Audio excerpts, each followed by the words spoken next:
Bueno, hola chicos, ¿cómo están? Mi nombre es Carolina y les voy a estar explicando el práctico de miel. Vamos a empezar.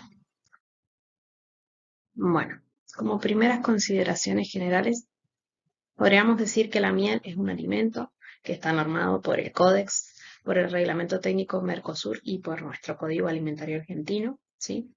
Según estas normas, la miel se puede clasificar según la sustancia que le dio origen en las mieles de flores y mieles de mielada, ¿sí? Las mieles de flores son aquellas que se han elaborado a partir del néctar de flores, mientras que la miel de mielada es aquella que procede en su mayor proporción de exudaciones de partes vivas de las plantas o de la secreción de insectos que succionan la savia.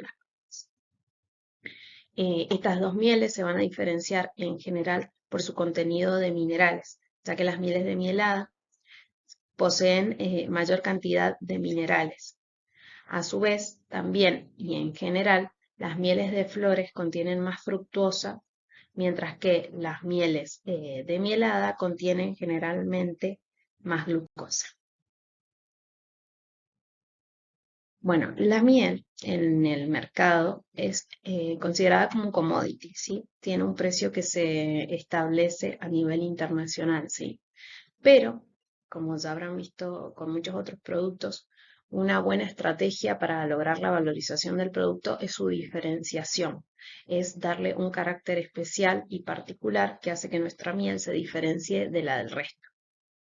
Cuando esto pasa es porque nosotros logramos describir o establecer cualidades propias del producto que nos abren la posibilidad de venderlo a mercados más específicos.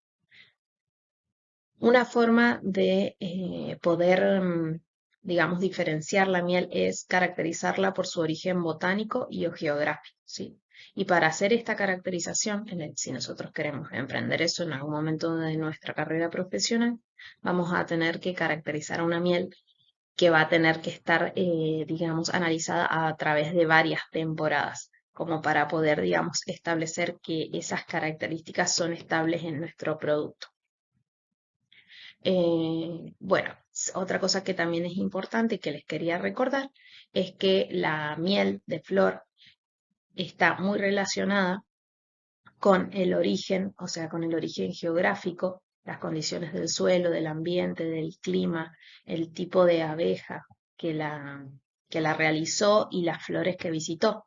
Entonces, al tener que ver con las flores que visitó, también tiene que ver con la época de cosecha, porque la flora del lugar donde nosotros estemos va a variar dependiendo de la época del año, ¿sí?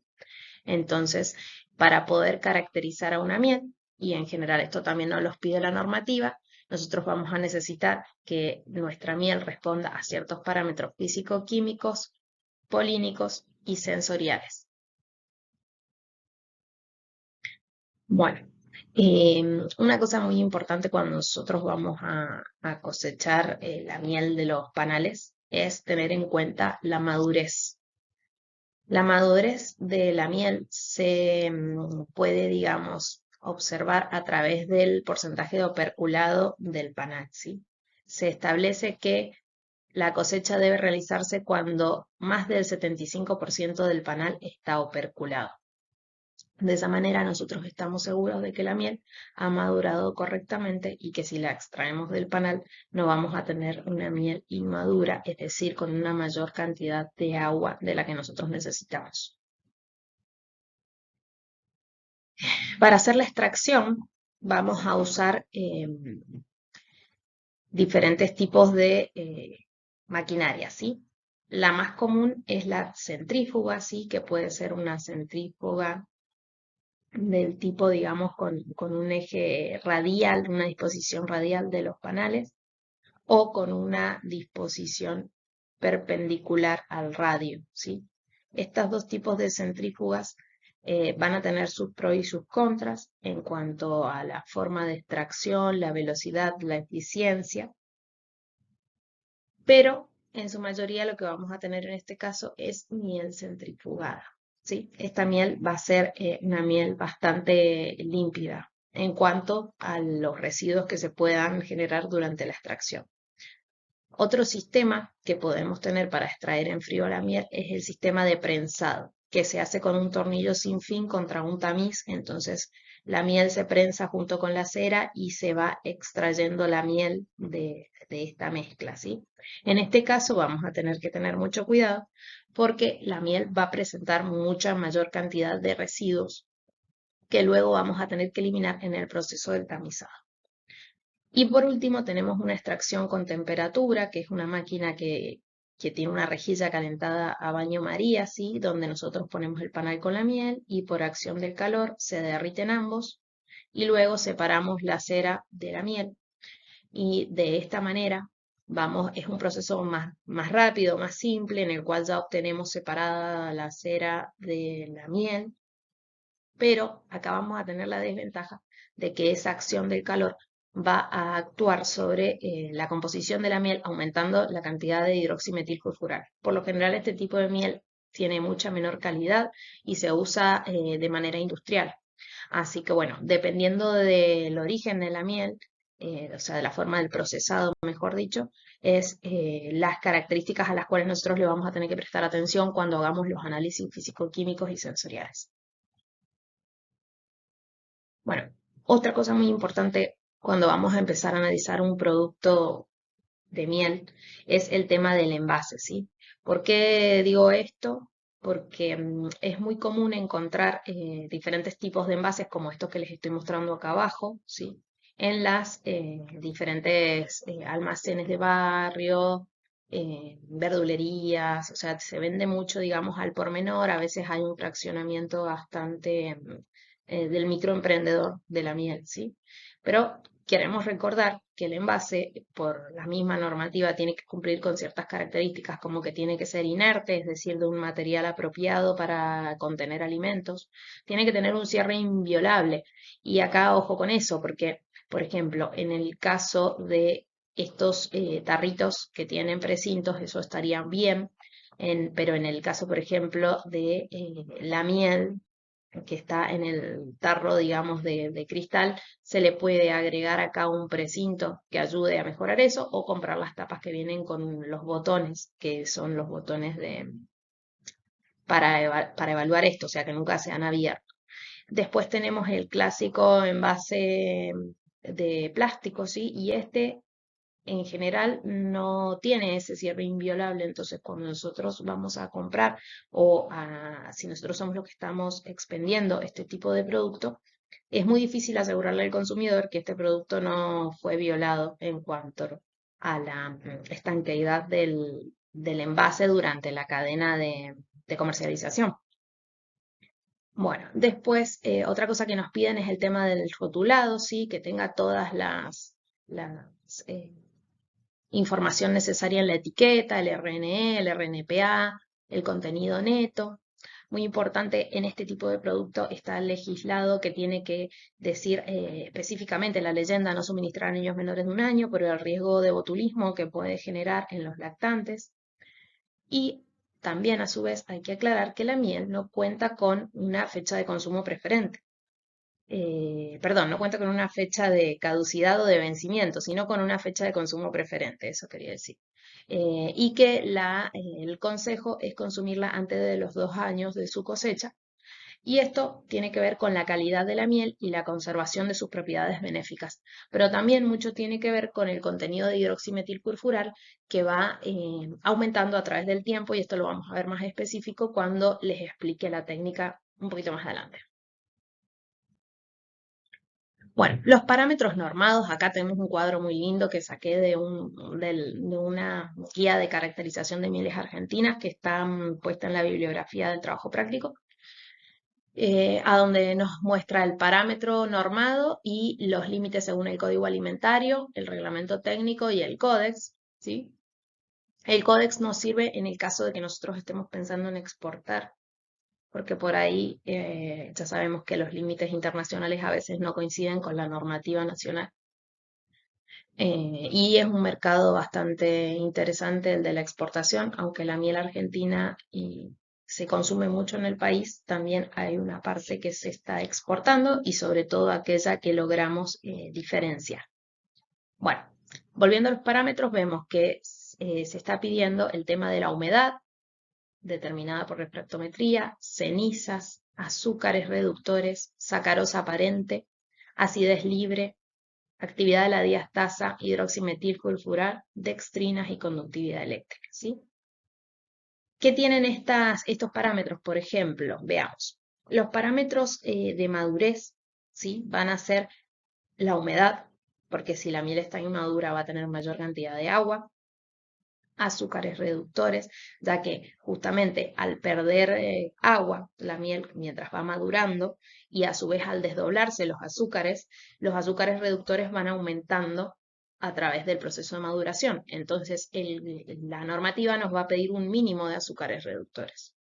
La sacarosa aparente, por una cuestión también de esto mismo que yo les decía del desdoblamiento, ¿sí? Al inicio de la colecta del néctar hay una mayor cantidad de sacarosa que se va desdoblando en la medida que la miel va madurando. Y el contenido de prolina, que es un aminoácido que tiene que ver con la saliva de la abeja y que nos habla de también la concentración de la miel. Bueno, la frescura, ¿sí? Que tiene que ver con la edad de la miel, es decir, cuánto tiempo ha sido almacenada, y el tratamiento térmico que se le puede haber aplicado durante el procesamiento. El grado de frescura va a estar dado por la actividad de las enzimas principalmente, que son las que van perdiendo actividad en la medida de que pasa el tiempo o de la acción del calor, como son la actividad de diastasa, de invertasa, sí que en este caso ya vemos que diastasa es la única que por el momento está legislada. El hidroximetilfurfural, que es un compuesto que va a ir aumentando, ¿sí? Un aldehído que se va a ir produciendo, que va a ir aumentando a través del tiempo, ¿sí? Y de la acción de calor, obviamente. Y el color, porque la miel se va a ir pardeando en este proceso de envejecimiento, ¿sí? Bueno, la limpieza tiene que ver con el contenido de cenizas, ya que si hay residuos que ensucian la miel, estos van a aumentar la cantidad de cenizas, ¿sí? Pero a su vez también tiene que ver con la caracterización de la miel, porque tiene que ver con el contenido de minerales, que a su vez tiene que ver con el origen botánico de la misma. En el deterioro por fermentación vamos a tener dos parámetros a los cuales vamos a prestar atención. La humedad, ¿sí? Porque si la humedad está elevada tenemos un gran riesgo de fermentación, y principalmente la acidez libre, porque si hay un proceso en el cual los microorganismos han podido crecer y empezar a fermentar los azúcares, lo primero que va a subir es la acidez. Y luego la autenticidad de la miel, que la vamos a ver a través de la determinación de las dextrinas, que son, hay una pequeña cantidad en la miel, pero si esa cantidad es elevada, podemos sospechar sobre el agregado de otros edulcorantes nutritivos que contienen dextrinas en mayor cantidad, ¿sí? Como, bueno, el jarabe de maíz, la glucosa comercial, como yo les decía, el tema de la prolina de la saliva de las abejas, la relación isotópica del carbono, que eso tiene mucho que ver también con el origen del néctar, y la rotación específica. Esto tiene que ver con un tema de qué cantidad de glucosa o de fructosa tiene la miel, y eso está o sea, es característico de cada tipo de miel según su origen botánico. Bueno, el muestreo para mieles fluidas. Acá lo que les quería mostrar, bueno, los métodos de muestreo están todos normados. En el momento en el que ustedes tengan que hacer un muestreo, se van a tener que referir a la normativa para hacerlo, salvo que les traigan la muestra y ustedes tengan que analizar una muestra que nos trajeron, en lo cual les recuerdo que el informe que realicen tiene que decir explícitamente, tiene que contener una leyenda que diga que los análisis realizados amparan la muestra, que ustedes no estuvieron a cargo de la toma de muestra y que la responsabilidad de la toma de muestra está a cargo de la persona, institución que les entregó esa misma muestra. Pero bueno, en el caso de que ustedes sí tuvieran que realizar el muestreo, además de atenerse a la norma, van a tener que conseguir algunos de los aparatos que se usan para tomar las muestras, Por ejemplo, en el caso de las mieles fluidas, acá vemos una especie de jeringa, ¿sí? Que se puede introducir en los tachos donde está contenida la miel y de esa manera se toman pequeñas porciones de miel a diferentes alturas del tarro porque la miel si está fluida la pueden llegar a mezclar un poco, pero la concentración de azúcares, digamos, se va a ir acomodando según la altura del recipiente, van a ir decantando los azúcares cristalizados y eso puede generar una diferencia en la composición, por lo cual es importante muestrear diferentes puntos del contenedor, ¿sí? Bueno, acá tienen una con mayor detalle donde se ve la jeringa, ¿sí? Y con el émbolo para poder succionar la muestra. Si no, esta es otra versión en la cual tenemos una manguera que se introduce y digamos, un tarrito intercambiable de plástico donde se va vertiendo la muestra a través de una palanca que hace vacío. Y si no, una última opción es una especie de, digamos, por decir, de inflador, que lo que hace es que cuando nosotros bombeamos, por acción del vacío se succione la muestra y también se pueda verter en contenedores plásticos. La última opción es esta, en la cual tenemos un frasquito inmóvil, ¿sí? En el cual nosotros introducimos el émbolo en el contenedor y luego giramos esta perillita, se abre un agujerito donde ingresa la miel y luego lo cerramos y lo podemos extraer. Después, bueno, para mieles cristalizadas el proceso es similar, pero los dispositivos son como unas lanzas tipo sacabocado, ¿sí? Las cuales nosotros metemos, lanzas, lancetas. Tienen acá un acanalado, ¿sí? Dependiendo del largo del acanalado es la cantidad de miel que vamos a sacar por cada muestreo. Incluso hay algunas que tienen varios acanalados, entonces de esa manera nosotros podemos introducirlo en el contenedor y ya sacar las muestras a diferentes alturas y la insertamos en diferentes puntos del contenedor. Estas se insertan y se giran. Entonces al girarlas, digamos, tomamos la porción de miel y levantamos y ahí arrastramos la fracción de miel que queremos llevar. Si la miel está semi cristalizada, se puede usar esta que es parecida, que es como un sacabocado y después tiene como un émbolo para poder, digamos, expulsar la muestra de miel. Si no, lo que debemos hacer es, luego de que sacamos la lanceta con la miel cristalizada, se puede calentar levemente digamos, el metal para ayudar a que la miel se deslice y la colocamos en un recipiente. Todo esto siempre manteniendo el cuidado de la temperatura para no alterar las propiedades de la miel. Bueno, la primera y para mí una de las más importantes determinaciones que tenemos que realizar en la miel es la evaluación sensorial, ¿sí? Como sabemos, la miel procede de una amplia variedad de flores que atrae a las abejas y que origina mieles con una multiplicidad de caracteres organolépticos, ¿sí? El perfil sensorial de la miel está relacionado con sus características y puede ayudarnos a dar el valor al producto. Eh, por caracterización se entiende que es el encuadre de un producto en un estándar definido, ¿sí? Para las mieles, esto se refiere fundamentalmente a identificarla como multi o monofloral, ¿sí? Y de esta manera nosotros podemos venderlas en mercados específicos que buscan estas mieles con estas características definidas. Por otro lado, también permite a su vez, además de agregar valor, permite detectar defectos, incluso hasta indicarnos posibles adulteraciones, la sospecha de adulteraciones.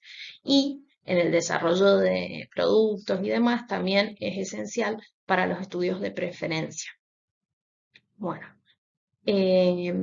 como ya les comenté anteriormente, la caracterización de la miel según su origen botánico responde no solo a las características físico-químicas y del polen que contiene, que es muy importante, sino también a sus características sensoriales.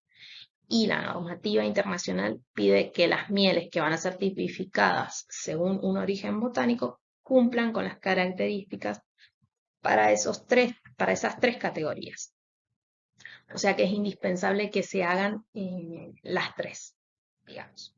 Bueno, para establecer las características sensoriales de las mieles, ¿sí? La metodología sensorial analítica que se establece en la normativa, que es la más apropiada, es la de perfiles descriptivos cuantitativos, ¿sí?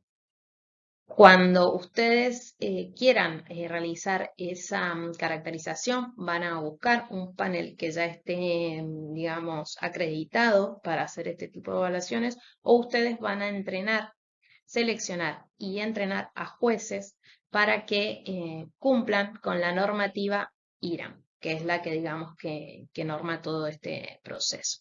No solo eso, sino que una vez que los jueces estén entrenados, van a hacer un seguimiento de ese entrenamiento para que no pierdan la práctica y una reevaluación de los mismos cada cierto tiempo. Esto es muy importante porque le va a dar el carácter, digamos, la validez internacional a la evaluación sensorial que realice. Si no, también, a ver, como un control propio interno, se puede realizar una evaluación sensorial propia que es a fines, digamos, de un control interno para, digamos, chequear que la miel siga cumpliendo con los caracteres, digamos, y la calidad que nosotros esperamos de nuestro producto, ¿sí? Bueno, veamos. Bueno, para la preparación de la muestra, lo que vamos a hacer es tomar 40 gramos de miel, ¿no es cierto? Y lo vamos a poner en una envase transparente, ¿sí? La idea es que conserve su apariencia original, ¿sí? Y que, si es posible, estos envases estén tapados para que la producción de volátiles se vaya, digamos, estabilizando en el espacio de cabeza del envase. Por eso también un cuidado que tenemos que tener es que la muestra se prepara de 2 a 24 horas previas al ensayo. Y a su vez también para la evaluación del color vamos a preparar una muestra en estado líquido que va a estar en un tubo de ensayo y en el cual vamos a poder ver bien el tema del color. Bueno, el ensayo en sí, una vez que nosotros tenemos a los jueces y demás, va a ser así. Vamos a empezar con el aroma, ¿sí? Para el aroma vamos a hablar existe una rueda de aromas que ya se las voy a mostrar en la próxima diapositiva, en la cual tenemos familias y subfamilias de los olores percibidos y que nos permiten clasificar de una manera más homogénea lo que nosotros percibimos cuando olimos la miel. Acá una variante que se puede hacer o que se puede incluir es también un poco de miel diluida en agua atemperada a temperatura ambiente. Eso nos permite muchas veces desprender varios volátiles que se perciben más claramente, ¿sí? Una vez que nosotros hayamos evaluado el aroma, vamos a ver el color, lo vamos a ver directo y a contraluz para apreciar los matices que pueda tener esa miel, ¿sí? Luego vamos a ver la apariencia, vamos a tomar una pequeña porción y vamos a evaluar su fluidez, su viscosidad, su grado de granulosidad. Luego vamos a pasar a la boca, vamos a tomar una pequeña porción en la lengua y la vamos a dejar disolver para evaluar los gustos, ¿sí? Y luego también el retrogusto, el flavor que se llama, ¿sí? Los aromas que vuelven una vez que nosotros hemos diluido la miel en la boca. Y las sensaciones táctiles como la viscosidad, la granulosidad y demás cuestiones que se puedan sentir, la astringencia, pungencia y demás. Algunas van a estar relacionadas con características normales, con características del origen botánico y otras con posibles defectos o alteraciones de la miel. ¿Sí? Acá les he dejado pegada la planilla de ejemplo, que también la tienen en el trabajo práctico, de cómo sería una evaluación de perfiles sensoriales cuantitativos, como la que dice la norma, ¿sí? Que luego, bueno, acá, miren, acá tenemos la rueda de los aromas. Esta es la rueda argentina, ¿sí? Donde ven que tienen los aromas agrupados por familias y subfamilias, ¿sí? Por ejemplo, no sé, por ejemplo, acá tenemos en la familia de los aromáticos, tenemos hierbas aromáticas y acá pueden sentir tomillo, orégano, ¿sí? Después, por ejemplo, acá en frutal podemos tener en el cítrico y ahí podemos tener naranja, limón, quinoto, etcétera. Ven que esta es bien, digamos, argentina, son olores que podemos llegar a oler. Tenemos el químico que en general están asociados a alteraciones o defectos de la miel, ¿sí? Bueno, y así sucesivamente ustedes van a ir viendo los aromas, los buscan y luego anotan la familia y subfamilia, ¿sí? Para la descripción de la miel. Una vez que, si nosotros hiciéramos esto correctamente, lo hiciéramos con varios jueces entrenados y lo hiciéramos con mieles de por lo menos 3 temporadas o más, lo que obtendríamos luego de hacer un promedio para cada parámetro es un diagrama de perfiles sensoriales, ¿sí?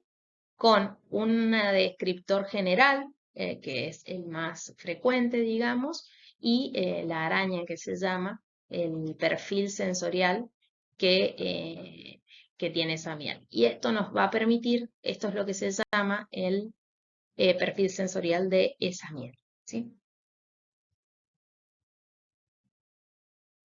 Bueno, una forma de apoyar en la determinación sensorial del color es haciendo la determinación instrumental del mismo, ¿sí? La cual se mide a través de una escala que se llama FUNT, ¿sí? Justamente el color de la miel está relacionado, siempre va a estar relacionado con el origen botánico, y a su vez este origen botánico está relacionado con el contenido de minerales y de los pigmentos vegetales del néctar, ¿sí? En general, la miel es más oscura cuantos más minerales y más compuestos fenólicos contiene, ¿sí? Y las mieles de mielada generalmente son más oscuras que las mieles de néctar de flores. Bueno, acá ven, por ejemplo, una escala que ahora se las voy a mostrar. Estos son diferentes tipos de colorímetros que pueden encontrar.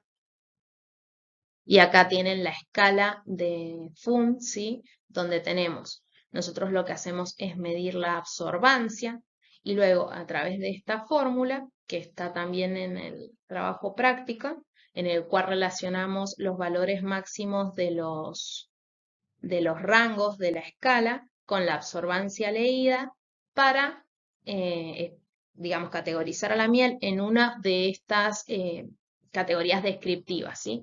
Que van desde el blanco agua hasta el ámbar oscuro, ¿sí? Bueno, la limpieza de la miel.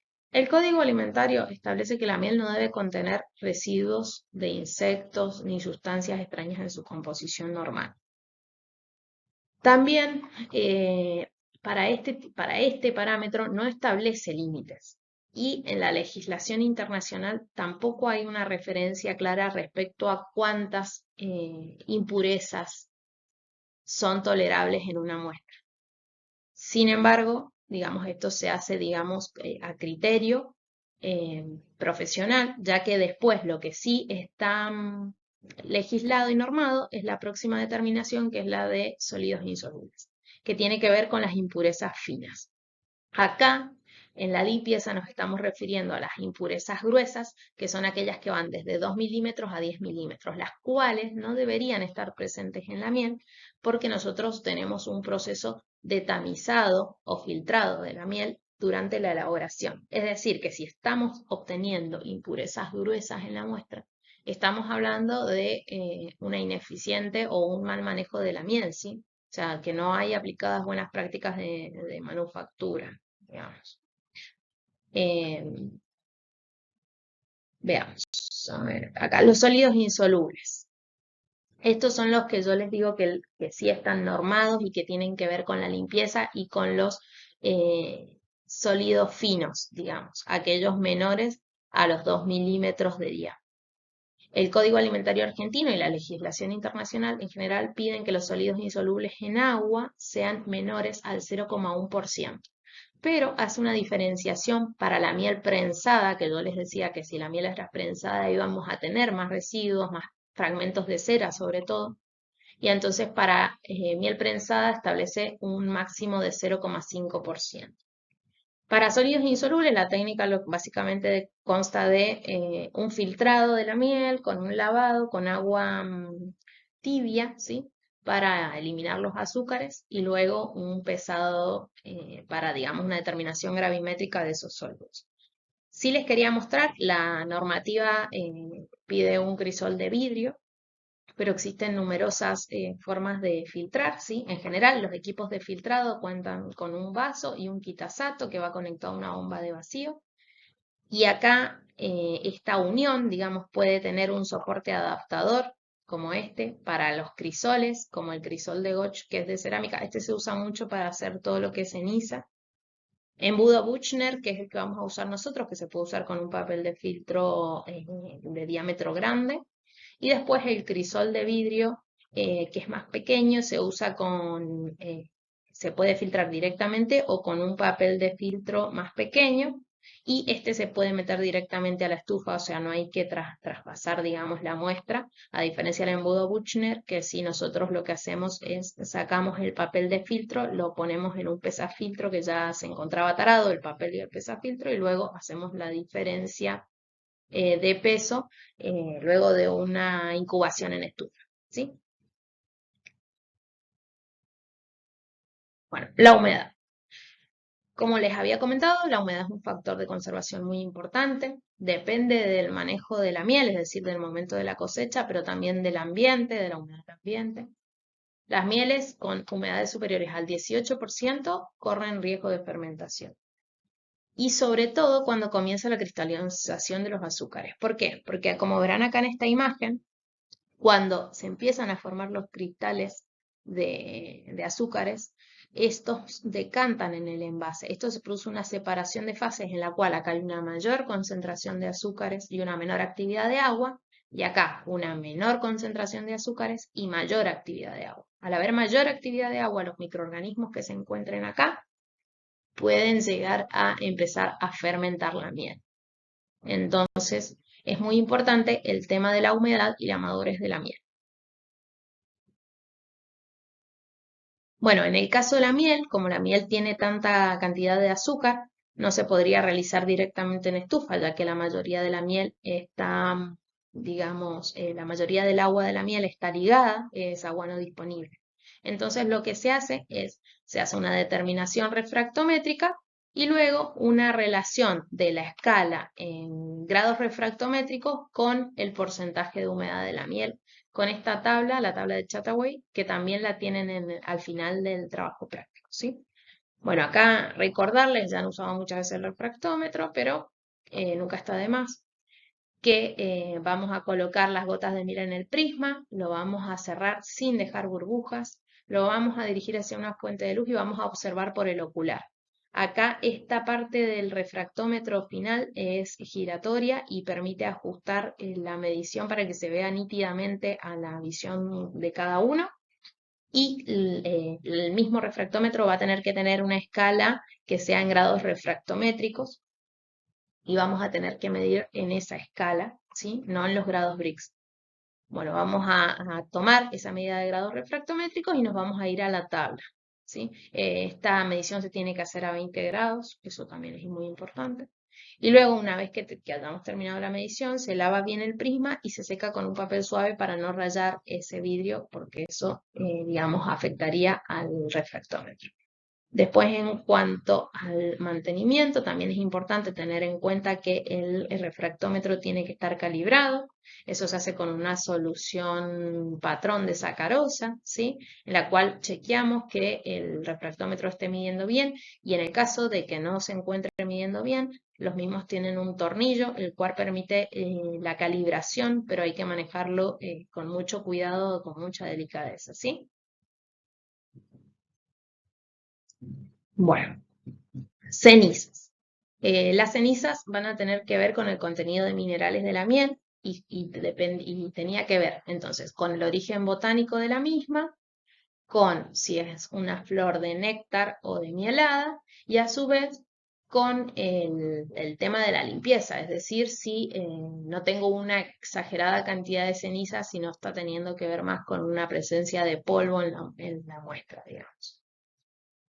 La determinación de cenizas tiene dos formas de realizarse, una directa, que es la que ya conocemos, con previa calcinación y luego mufla hasta que las cenizas sean blancas. En este caso, el cuidado que tenemos que tener es que cuando la muestra se está calcinando, tiende a hacer espuma y se puede desbordar y perdemos muestra. Entonces, la calcinación tiene que ser con mucho cuidado para evitar este problema. Y si no, una medida indirecta es la de conductividad eléctrica, ya que, bueno, ahora se los explico en la próxima diapo, pero la conductividad eléctrica está relacionada con el contenido de electrolitos de la miel y por ende con el contenido de minerales de la misma. Bueno, acá está. La conductividad eléctrica, como les decía, es una medida indirecta del contenido de cenizas, pero también tiene en cuenta la presencia de otros electrolitos como los ácidos orgánicos y los aminoácidos. Por eso es una relación directa, pero no, no es lo mismo, digamos, la ceniza que la conductividad eléctrica. ¿Sí? Hay una relación lineal, como dice acá, entre el contenido de cenizas y la conductancia de la miel. ¿Sí? Este método, ¿sí?, siempre se va a poder aplicar siempre y cuando la miel se encuentre en el intervalo de 0,1 a 3 microsiemens por centímetro. El código alimentario no legisla este parámetro, pero el códex sí lo hace, ¿sí? Y establece un valor máximo de 0,8 para mieles de flores y un valor mínimo de 0,8 para mieles de mielada. El mismo se realiza con un aparato que se llama conductímetro, que tiene una sonda de conductividad que posee una constante específica que viene, digamos, declarada en el manual del producto, ¿sí? Estas medidas son muy dependientes de la temperatura, por lo cual es muy importante ajustarla en el momento en el que la vamos a realizar a la medición. Y otra cosa que es muy importante es que, porque esto se realiza sobre una dilución de la miel que tiene que tener una cierta cantidad de sustancia seca, es decir, que previo a esta medición tenemos que conocer la humedad de la miel para poder pesar la sustancia seca que nosotros necesitamos y hacer la dilución con con agua que tiene que ser por lo menos bidestilada, ¿sí? Porque tiene que no tiene que tener prácticamente conductividad eléctrica.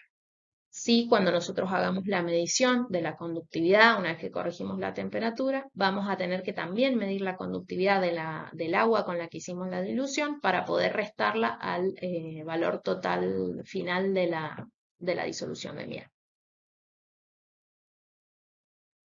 Bueno, la acidez, como les comenté anteriormente, es un parámetro que está directamente relacionado con la fermentación de la miel cuando ha estado inmadura o ha tenido mayor cantidad de agua. Acá les muestro una foto donde se puede apreciar las burbujas en el espacio de cabeza en la parte superior del envase, que está, digamos, que está indicando la fermentación activa de la miel. Y acá se ve también esto que, digamos, el peligro de que se empezó la separación de fases, la cristalización eh, con la decantación de los azúcares en la parte inferior del envase y el resto, digamos, de la miel más fluida con mayor actividad de agua en la parte superior del envase, donde se empieza a producir la proliferación de los microorganismos, la liberación de gas que produce estas burbujitas que a nosotros nos indican que puede haber una fermentación activa. Bueno, la miel igualmente tiene una acidez natural, ¿sí?, que proviene de ácidos orgánicos. Se sabe que el ácido orgánico que más está presente en la miel es el glucónico, ¿sí? Y este se forma por la acción de la enzima glucosa oxidasa de la saliva de las abejas sobre la glucosa. Es decir, que en la medida que va madurando la miel, aumenta la acidez porque aumenta la cantidad de ácido glucónico. El ácido glucónico está en equilibrio con la gluconolactona, ¿sí?, que una, es una lactona. Entonces, este equilibrio hace que cuando nosotros determinemos la acidez libre, la tengamos que determinar rápidamente, porque si no podemos, digamos, tener un error por el desplazamiento del equilibrio y la regeneración del ácido glucónico durante la titulación. Bueno, Justamente como les decía, como el ácido glucónico se genera a partir de las moléculas de glucosa, la acidez de la miel va a tener que ver también con su origen botánico. Hay mieles que por naturaleza van a ser más ácidas que otras, ¿sí? El código alimentario establece un máximo de acidez de 40 miliequivalentes por kilogramo de miel y se determina mediante una titulación de álcali de ácido base, digamos, con fenolftaleína.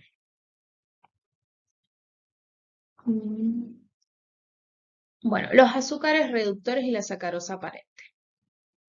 La normativa establece un mínimo de azúcares reductores que tiene que tener la miel para que esa miel sea genuina y para que esa miel esté madura.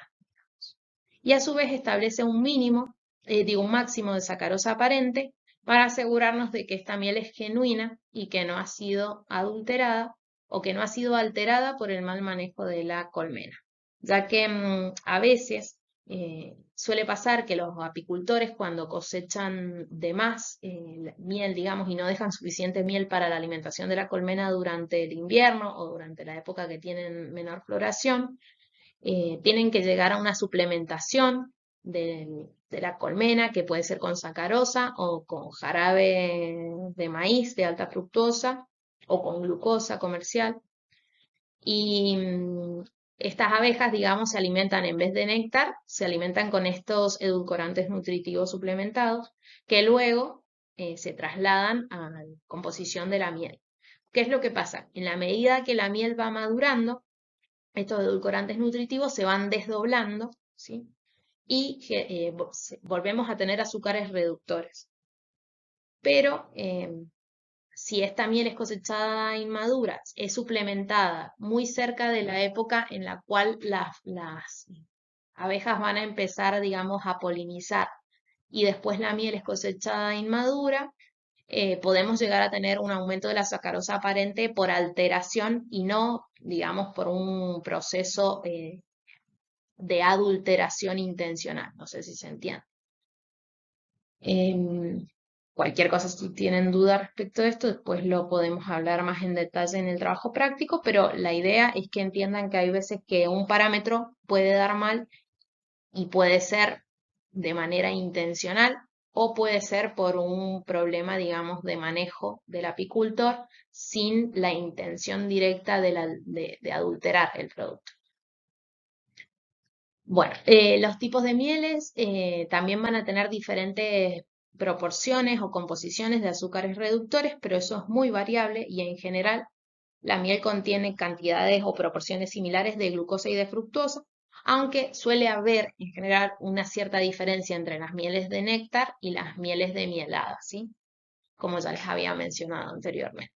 Esa composición de los azúcares reductores y de la sacarosa va a modificar la velocidad de cristalización y el tamaño de los cristales de la miel y por ende la textura de la misma. Así que es algo que es interesante que conozcamos, ya que va a afectar un montón, digamos, la apariencia del producto y la aceptación, la preferencia de los consumidores.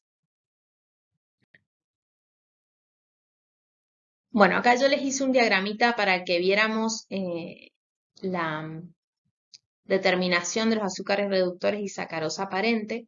La técnica que les he colocado en la guía es la técnica de los métodos armonizados internacionales, ¿sí? Que establece una diferencia para la miel que presenta sedimentos de la que no. La miel sin sedimentos se pesa directamente, se hace una solución de miel que luego es diluida, quedando al 1%. Y con esta solución de miel se coloca en la bureta y se titula 10 mililitros de la solución de Feldin-Soslet con 10 mililitros de agua. Esta solución diluida de miel va a titular, digamos, hasta viraje del azul de metileno, que nos va a indicar la cantidad de mililitros de solución de miel que tienen 0,05 gramos de azúcar invertido. Eso nos va a hablar de los azúcares reductores de la muestra.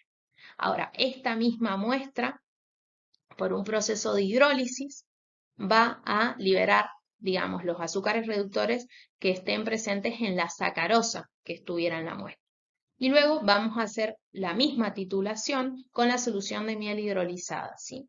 De esta manera, por una diferencia entre lo que titulamos en la solución de miel hidrolizada con la solución de miel sin hidrolizar, vamos a obtener los azúcares reductores que provienen de la sacarosa. Acá en la cuenta, lo que pueden ver es que para azúcares reductores en miel sin sedimentos,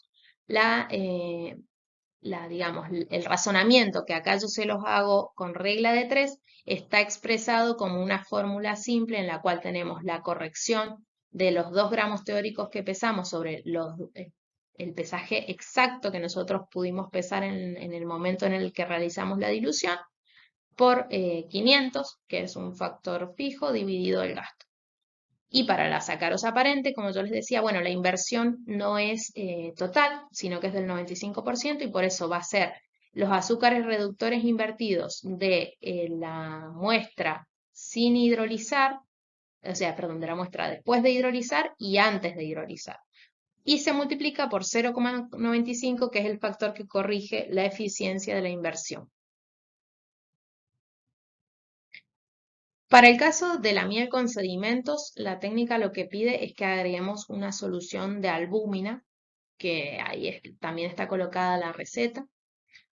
En esta solución de albúmina lo que hace es ayudar a clarificar la miel con sedimentos y luego se hace la dilución, pero esta solución de miel queda con una concentración diferente de 0,5%. Esto va a tener, se los aclaro solo porque va a tener un efecto en la fórmula que ustedes van a encontrar para calcular los azúcares reductores. Pero el procedimiento es exactamente el mismo que anteriormente. Y bueno, y como les decía, acá en la fórmula vamos a tener un factor de 1000 en vez de 500 debido a esta diferencia en la concentración de la solución que preparamos, ¿sí? El resto de los cálculos van a ser exactamente igual. En el caso del práctico nuestro, vamos a trabajar con el procedimiento para miel sin sedimentos y en el caso de que veamos sedimentos, vamos a filtrar por una cuestión de practicidad y de tiempos. Sí, les quería también aclarar que la técnica original pide una estandarización del agregado de agua para que el volumen final de la muestra en el Erlenmeyer sea de 35 mililitros. Para eso lo que hacen es, se hace una titulación previa de la muestra siguiendo la técnica como yo se las acabo de mostrar y se establece el gasto que haríamos de muestra para el viraje, digamos, de la solución de Fehling-Sosloff y luego se ajusta, se resta del volumen final de 35 mililitros la cantidad de muestra que nosotros vamos a agregar para el viraje y se completa con agua el resto. De esa manera, la idea es estandarizar siempre el volumen final de líquido en el Erlenmeyer. Esto es a fines, no es que varíe el resultado de la técnica, sino que es para asegurar la reproducibilidad de los interlaboratorios a nivel internacional. Por eso es que la técnica es tan específica. Pero a los fines nuestros, haciéndolo de esta manera, de agregando 10 mililitros de Fehling-Sosloff y 10 mililitros de agua, vamos a obtener excelentes resultados. Bueno, la rotación específica, como ya les decía, tiene que ver con la composición de los azúcares reductores, con la proporción de glucosa y fructosa de la muestra, ¿sí? Y es una propiedad que tiene que ver con la polarización de la luz, ¿sí? En la miel este parámetro está, digamos, no está legislado, pero se usa para diferenciar las mieles de néctar, que en general son levógiras, de las mieles de mielada, que son dextrógiras. Y se mide en una solución, en este caso también, del 10%, pero sobre sustancia seca. Es decir, que lo tenemos que calcular una vez que ya hemos conocido la humedad y también es muy importante que se mantenga la temperatura de 20 grados Celsius. Para esto se utiliza un refractómetro de tipo AVE, en el cual tenemos una escala que tiene que ver con los grados refractométricos y tiene un tubo que nosotros podemos establecer el largo del mismo, en el cual se usa un tubo de 2 decímetros de largo, si no me equivoco.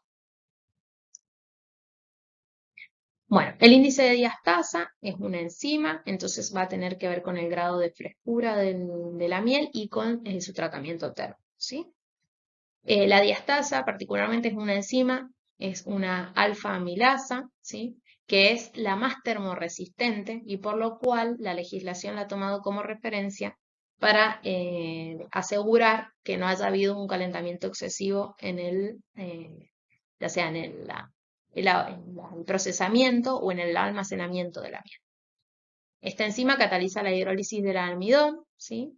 ¿Y qué es lo que produce? Dextrinas, maltosa e isomaltosa. El Código Alimentario establece un valor mínimo de 8 en la escala de GOT para mieles de origen floral, pero hace una distinción porque el contenido natural varía según el origen botánico de la miel y, por ejemplo, las mieles de cítricos que tienen naturalmente menor cantidad de diastasa, le da un valor mínimo de 3. Bueno, la actividad diastasa también es muy variable, ¿sí? Y depende de muchos factores, no solo de las prácticas del procesamiento y de almacenamiento, sino también que la sensibilidad de esta enzima va a variar con el pH de la miel y también con la humedad de la miel. Un valor bajo de actividad diastasa, entonces, nos puede indicar que esta fue sobrecalentada, pasteurizada o mal conservada, o sea, conservada a temperaturas elevadas o expuesta a la luz. Y si no, la otra es que haya pasado mucho tiempo desde que fue cosechada. Para la determinación de la actividad diastasa hay 3 técnicas. Nosotros vamos a realizar una semi-cuantitativa que se llama de Bianchi, que es una técnica bastante simple, ¿sí? Que es lo que tiene como limitación es que tiene una escala discontinua en las unidades de GOT y que la acción de la solución de almidón puede ser un poco variable, ¿sí?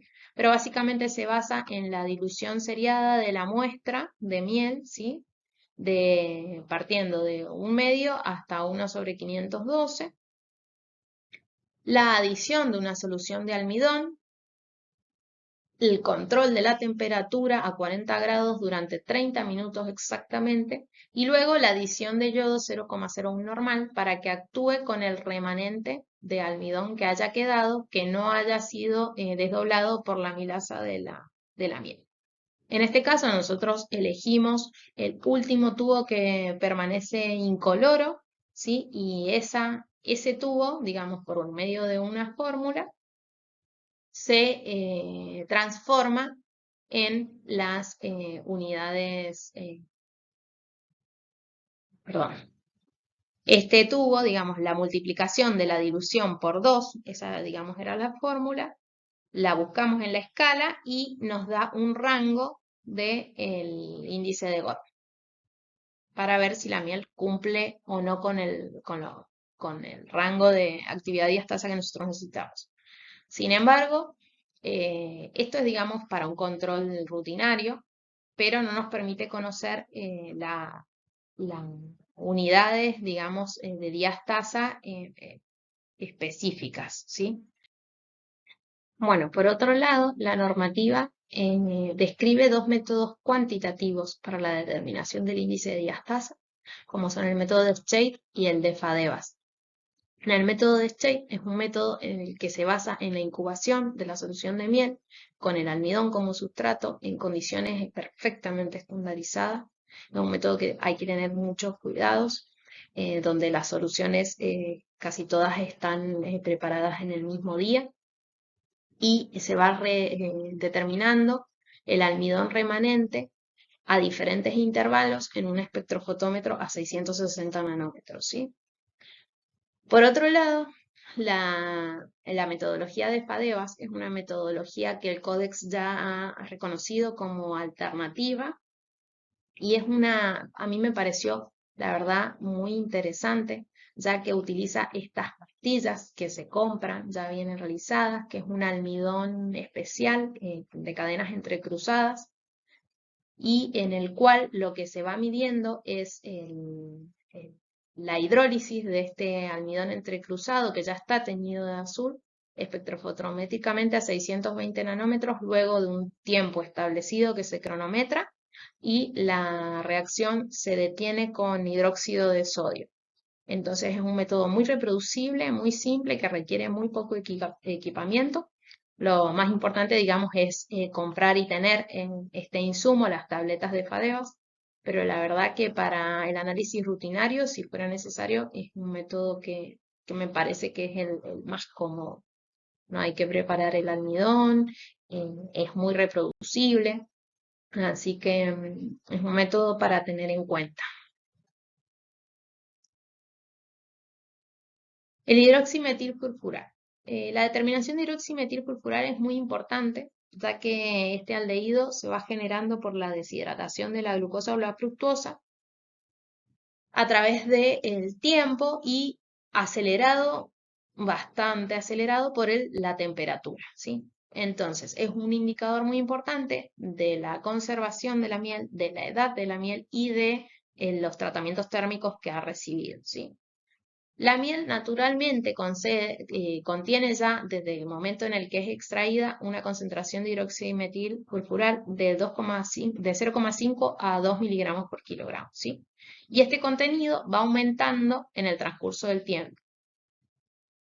Acá, por ejemplo, en esta tabla que me pareció muy interesante, podemos ver, por ejemplo, cuánto tarda, según la temperatura de almacenamiento, cuánto tarda la miel en alcanzar el límite establecido por la normativa de 40 miligramos de hidroximetilfurfural por kilogramo, ¿sí?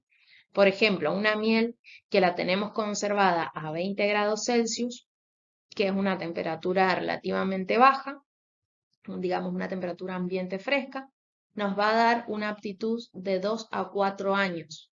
Por eso mismo es que también esto se los quería recalcar por el tema de la fecha de consumo preferente. O sea, si nosotros cosechamos bien la miel, la tratamos bien y después la conservamos en ambientes frescos, no expuestos a la luz, vamos a tener una duración de 2 a 4 años, dependiendo del contenido inicial de la miel, para llegar al valor máximo, para salirnos del valor máximo que nos pide la legislación en cuanto a hidroximetilfurfural.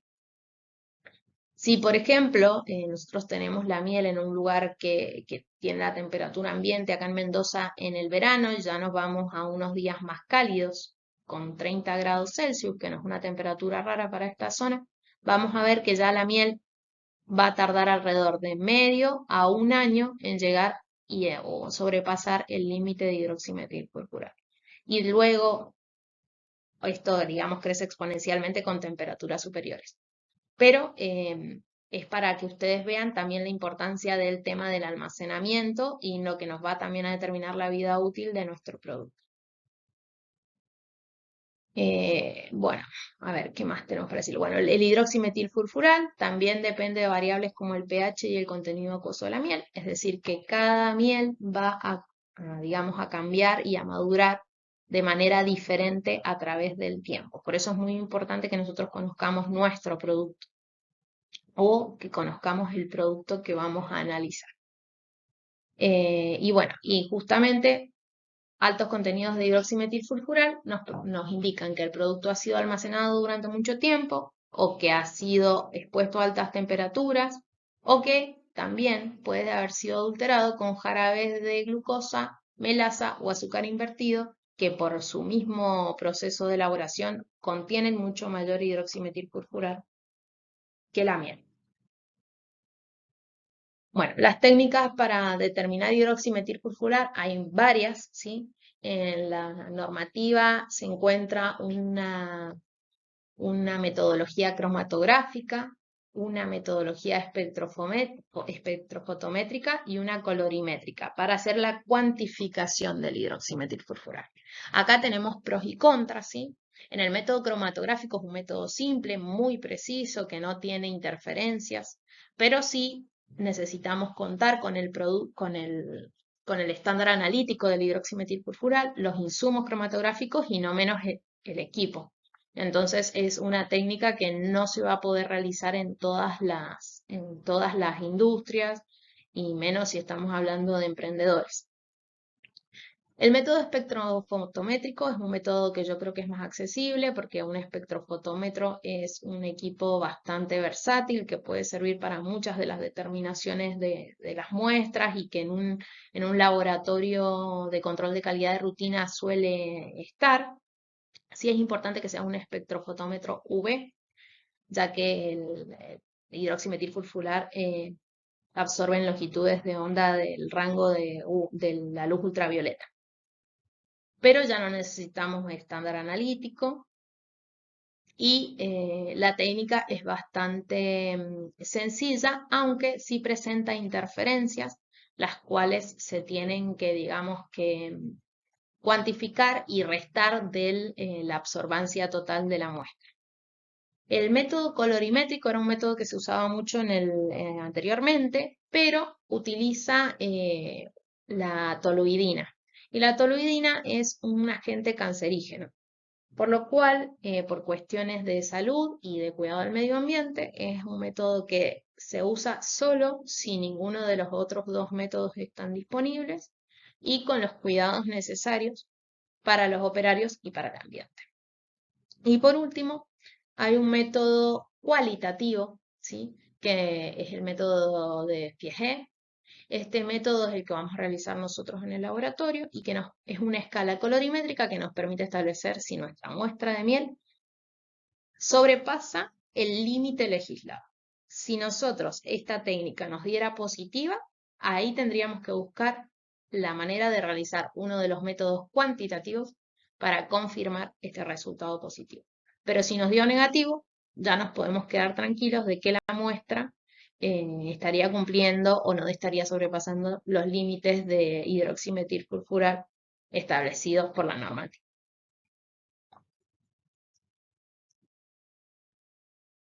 En cuanto a las adulteraciones, estas son determinaciones muy simples, que son determinaciones cualitativas, que son, digamos, de resultado positivo o negativo, y que nos permiten establecer de una manera rápida y sencilla si esa miel puede tener un riesgo de adulteración, ¿sí? Bueno, acá hay 4, les he colocado. La primera es la fluorescencia, ¿sí? Ya que la miel genuina naturalmente presenta fluorescencia cuando está expuesta a luz ultravioleta. Y luego, cuando se la va mezclando con cantidades crecientes de otros edulcorantes nutritivos, la fluorescencia disminuye. De esta manera, si nosotros observamos la miel en comparación con una miel que nosotros sepamos que es genuina y vemos que hay una menor fluorescencia, podríamos sospechar de una posible adulteración, la cual tendríamos que confirmar con el análisis de los otros parámetros físico-químicos. Luego el agregado de glucosa comercial, que se pone en evidencia por la presencia de dextrinas que trae y que estas reaccionan con alcohol etílico dando turbidez o un precipitado lechoso. La determinación del agregado de melasa se realiza agregando alcohol metílico a la solución de miel y se pueden observar aparición de flóculos o hebras en suspensión. Si apareciera un enturbiamiento u opalescencia, esto no sería positivo. Y luego la reacción de Jagger-Smith, que es para evaluar la posibilidad del agregado de azúcar comercial en miel, es con el agregado de acetona y ácido clorhídrico. Si aparece una coloración violeta o rojiza, ahí podemos sospechar de que la miel no es genuina y que puede haber un agregado de azúcar comercial, la cual justamente tendremos que contrastar con los otros valores como sacarosa aparente, cenizas también, y ver si estos parámetros se ven afectados o no. También la rotación específica de la miel. Bueno, creo que con eso hemos terminado. Si les quedó alguna duda, no tengan ningún problema en acercarse o en escribir en el foro del tema. y nos vemos en el laboratorio, que ahí vamos a realizar varias de las determinaciones que les acabo de explicar y que están especificadas en el campus. Muchas gracias.